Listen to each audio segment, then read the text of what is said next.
أعوذ بالله من الشيطان الرجيم.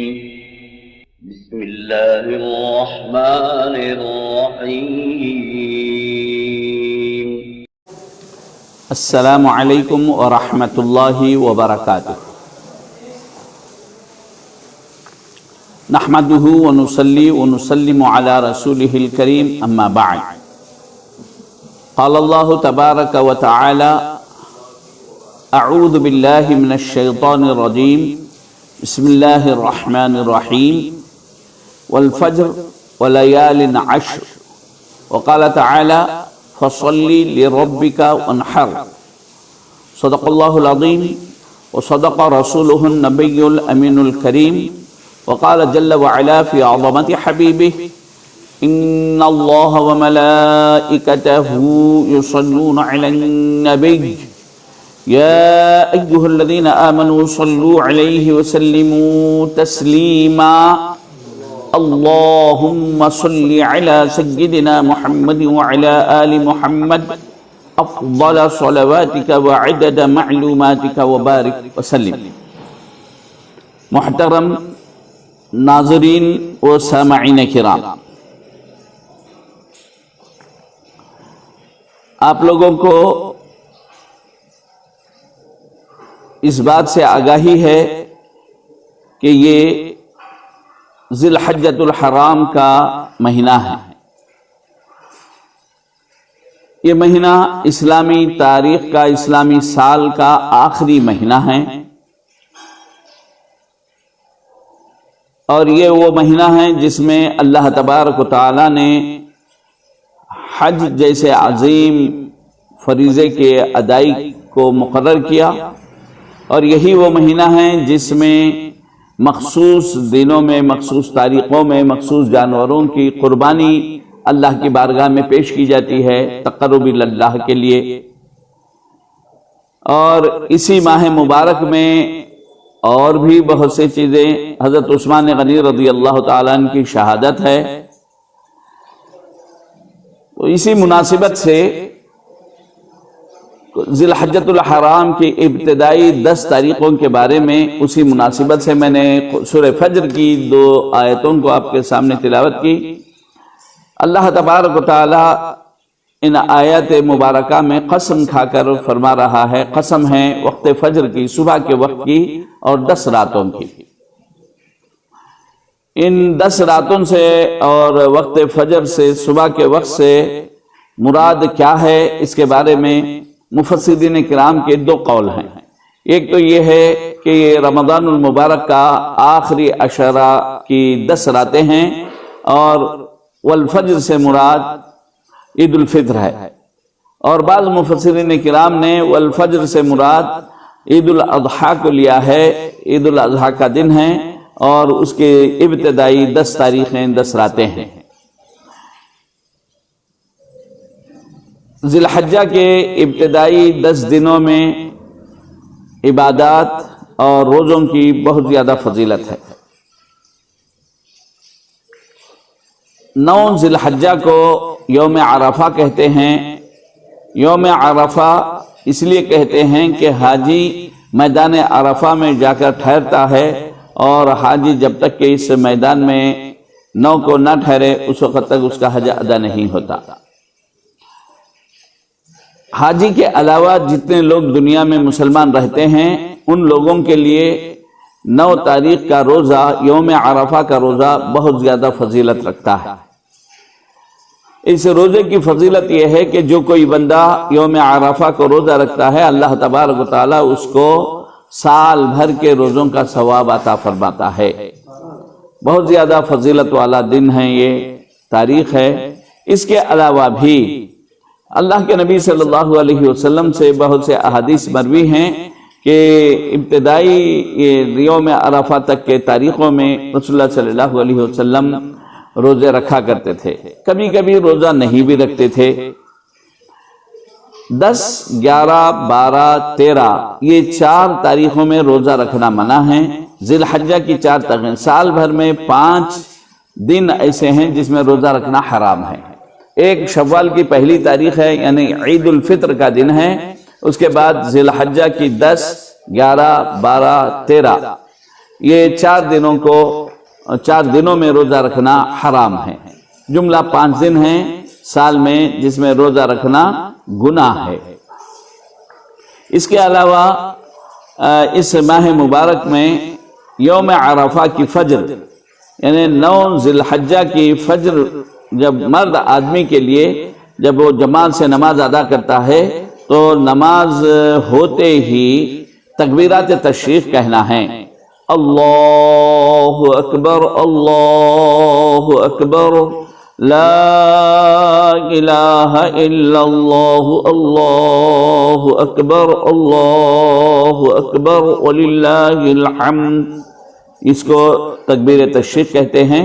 یہ 9 کی فجر سے 13 کی عصر تک ہے، اور 9 کی فجر سے لے کر 10 ذی الحجہ کی عصر تک جملہ 8 نمازوں میں 1 مرتبہ روزانہ کہنا واجب ہے، اور 9 تاریخ سے لے کر 13 تاریخ تک 13 کی عصر تک اور ہر نماز کے بعد 3 مرتبہ پڑھنا یہ سنت ہے۔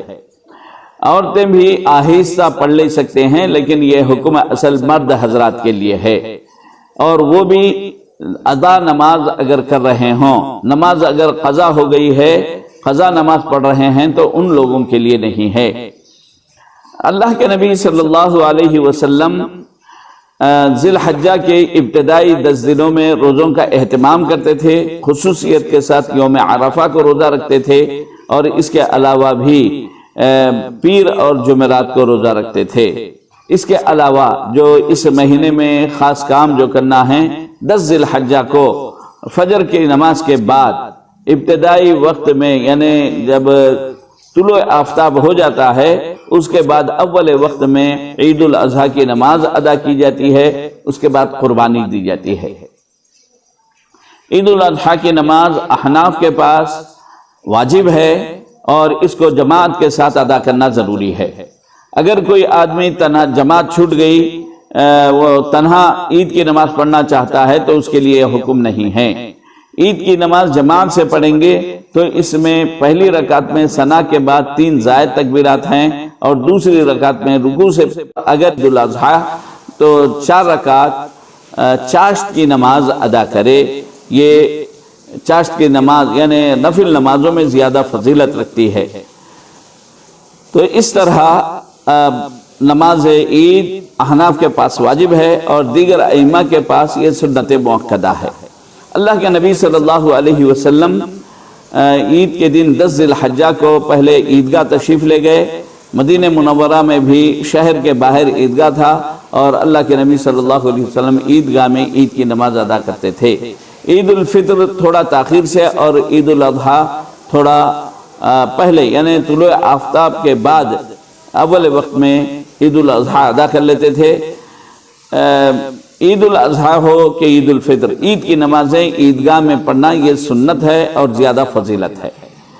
اب عیدگاہوں میں گنجائش نہیں ہے یا دور دور ہو گئے ہیں، لوگوں کو تکلیف ہے، تو ویسی صورت میں مساجد میں بھی عید کی نماز ادا کرے تو نماز ہو جائے گی، لیکن فضیلت عیدگاہ میں نماز ادا کرنے کی ہے۔ اور جو آدمی قربانی دینا چاہتا ہے تو اس کے لیے احکامات ہیں۔ سنت یہ ہے کہ وہ ناخن نہ نکالے، ناخن نہ تراشے، بال نہ نکالے اپنی قربانی ہونے تک۔ قربانی کے بعد وہ ناخن بال نکال سکتا ہے۔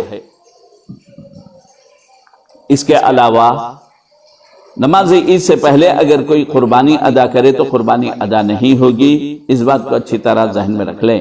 ہاں، جو حضرات ایسے گاؤں میں رہتے ہیں جہاں پر عید کی نماز نہیں ہوتی، عید کی نماز کے لیے وہ دوسرے گاؤں کو جاتے ہیں، وہاں پر جا کے عید کی نماز ادا کرتے ہیں، ایسے گاؤں ہیں، تو وہاں پر طلوع آفتاب کے بعد، سورج نکلنے کے بعد اگر وہ قربانی کر دے جہاں پر عید کی نماز نہیں ہو رہی ہے، وہ قربانی کر کے عید کی نماز ادا کرنے کے لیے دوسرے مقام پر جا کر آئے تو اس کی قربانی درست ہے، لیکن جہاں پر عید کی نماز ہوتی ہے وہاں پر نماز عید سے پہلے قربانی کریں تو قربانی ادا نہیں ہوگی، بلکہ اس کی جگہ دوسری قربانی دینا ضروری ہے۔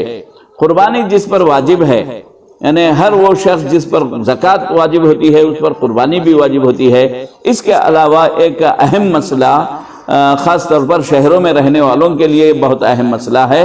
اگر کسی کے پاس ذاتی مکان ہے، اس کے علاوہ اور ایک مکان ہے، کرائے کو دیا ہے، کرایہ وہ آ جاتا ہے، کھا لیتے ہیں، پیسہ بچتا نہیں، تو اس پر زکوٰۃ واجب نہیں ہے، لیکن قربانی اس پر واجب ہو جاتی ہے۔ اسی طرح کوئی آدمی ہے کرائے کے مکان میں ہے، لیکن اس کا ایک الگ سے پلاٹ ہے، اس کی پلاٹ کی قیمت اتنی ہے کہ وہ صاحب نصاب بن جاتا ہے، یا جو ہے اس کا ایک مکان ہے، نیچے ان رہتا ہے، اوپر کا مکان خالی پڑا ہوا ہے، 2-4 کمرے ہیں، اور اس کی مکانیت جو ہے نا نصاب کے برابر کو پہنچتی ہے، تو ایسی صورت میں وہ صاحب نصاب ہے اور اس کو قربانی دینا ضروری ہے۔ قربانی کے لیے پیسہ آپ کے پاس رہنا ضروری نہیں ہے، بلکہ قربانی کے تاریخوں میں 10، 11، 12 تاریخ کے اندر بھی اگر آپ کے پاس 30,000 یا اس سے زیادہ رقم آ جائیں گی، 2021 کے متعلق بتلا رہا ہوں، اس وقت جو چاندی کی قیمت ہے اس قیمت کے اعتبار سے 30,000 سے اگر زائد رقم کسی کے پاس آ جائے یا موجود ہو تو اس پر قربانی واجب ہو جاتی ہے۔ اگر صاحب نصاب ہے، فی الحال اس کے پاس پیسے نہیں ہیں، تو کسی سے ہاتھ بدل قرضہ لے کر، قرض حسنہ لے کر ہو دینا ہے۔ اسی طرح عورتوں پر بھی قربانی واجب ہے، جس طرح عورتوں پر سونا چاندی رہنے پر زکوٰۃ واجب ہے، قربانی بھی واجب ہے۔ اب وہ قربانی کون دے ان کی، کیا ان کا شوہر دینا ہے یا باپ پر لازم ہے، تو اس معاملے میں آپ ایک مسئلہ ذہن میں رکھ لیں۔ جس طرح زکوٰۃ اگر زیور عورت کے پاس ہے تو اس کی زکوٰۃ عورت کو دینا ہے۔ اب عورت کے پاس پیسے کہاں سے آئیں گے جبکہ وہ نوکری نہیں کر رہی ہے؟ تو شوہر سے جو ہے نا پیسے مانگ لے، یا ہر مہینہ کچھ پیسے جمع کر کے رکھ لے اس کے زکوٰۃ کے حساب سے، یا قربانی کے لیے تھوڑے تھوڑے پیسے جمع کر لے، یا شوہر کو کہہ دے کہ آپ میری طرف سے قربانی دے دیں، اور وہ قربانی دے دیے تو ادا ہو جائے گی۔ اگر شوہر کے پاس بھی پیسے نہیں ہیں، یا شوہر کہہ رہا کہ میں قرضوں میں ہوں، میرے پاس پیسے نہیں ہیں، تمہارا انتظام تم کر لو، تو ایسی صورت میں عورت پر لازم ہے کہ وہ کچھ انتظام کرے، یا تو قرضہ لے کر قربانی دے، یا اپنے زیور میں سے ایک چھوٹی موٹی چیز بیچ کر وہ قربانی کا انتظام کرنا ہے، اس پر لازم ہے۔ جن حضرات پر قربانی واجب ہے ان کے لیے یہ مسئلہ ہے کہ ہر سال ان کو قربانی دینا ہے جب تک کہ وہ صاحب نصاب رہیں گے، اور ہر ایک کی طرف سے دینا ہے۔ پورے گھر والوں کی طرف سے اگر ایک بکرا دے دیں تو کافی نہیں ہوتا، یہ مسئلہ اچھی طرح ذہن میں رکھ لیں۔ غیر مقلد حضرات خاص طور پر ایسے دنوں میں اس مسئلے کو اٹھاتے ہیں اور بہت تشہیر کرتے ہیں کہ ایک بکرا پورے لوگوں کی طرف سے کافی ہے۔ یہ آپ لوگوں کو معلوم ہونا چاہیے کہ اللہ کے نبی صلی اللہ علیہ وسلم ہر سال 2 دمبے قربانی کرتے تھے، ایک اپنے پورے گھر والوں کی طرف سے اور ایک امت کی طرف سے۔ چونکہ اللہ کے نبی صلی اللہ علیہ وسلم کے پاس بھی کوئی سونا چاندی پیسہ نہیں تھا، آپ پر بھی زکوٰۃ واجب نہیں تھی، ازواج مطہرات پر بھی زکوٰۃ واجب نہیں تھی، وہ لوگوں پر قربانی واجب نہیں تھی، تو اللہ کے نبی صلی اللہ علیہ وسلم جو قربانی دے رہے تھے وہ نفل تھی، تو نفل قربانی میں آپ پورے لوگوں کو جمع کر لے سکتے ہیں، لیکن واجب قربانی میں ایک آدمی کی طرف سے ایک بکرا۔